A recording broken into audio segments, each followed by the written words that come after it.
प्रथमे से बंधु मान को धन्यवाद देवाई चाहिए 80 मसीहा बेसर जो मैंने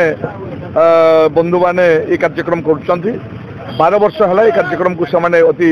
सुचारू रूप करके आसुँच समय बहुत दरकार अच्छी खरा दिन लोक पानी टाउन रे पीवा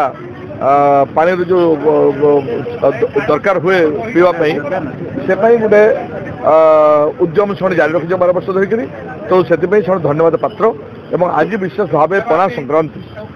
यहाँ को आम सारा ओडिशा नुहे भारत वर्ष हिंदू धर्म मतरे आम समस्त सब जगह पालन करूँ किंतु मयूरभंज जिले आम अधिका यहाँ को गोटे गणपर्व हिसाब से पालन करूँ एठिकार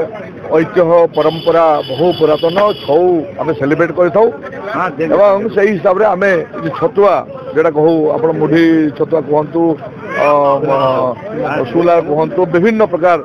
छतुआ सब खाई आम आम भर बंधु बांधव रिलेशनशिप मेंटेन करूँ तो ये जो 80 मसीह जो भाई मैंने मेट्रिकुलेशन देते एवं समस्त उद्यम जो मैंने बारिपदा रोचे से समस्त उद्यम कार्यक्रम होची सबु वर्ग लोक ये किसी राजनैतिक अभिसंधि ना दल मत जाति धर्म निर्विशेष से जेपरी भाव में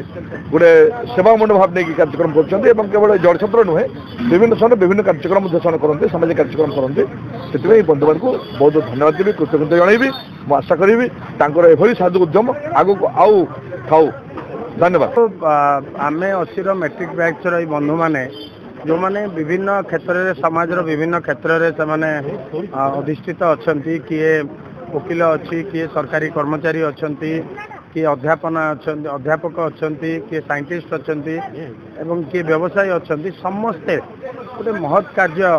बारिपदा सहर में दीर्घ 12 वर्ष धरिक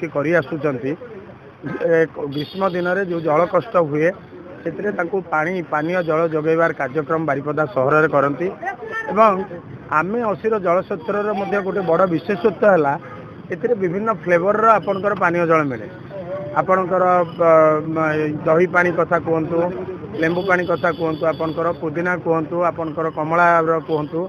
विभिन्न फ्लेवर पिंती तेणु लोक बहुत आकृष्ट होती यहाँ प्रत्येक वर्ष पवित्र पणा संक्रांति आरंभ हुए एवं रज संक्रांति दिन समाप्त हुए दीर्घ 2 मास धरिकी से कार्यक्रम को परिचालना करती ये उद्यम को जिते प्रशंसा करा कम हम आशा करी से उद्यम आगू को जारी रहो।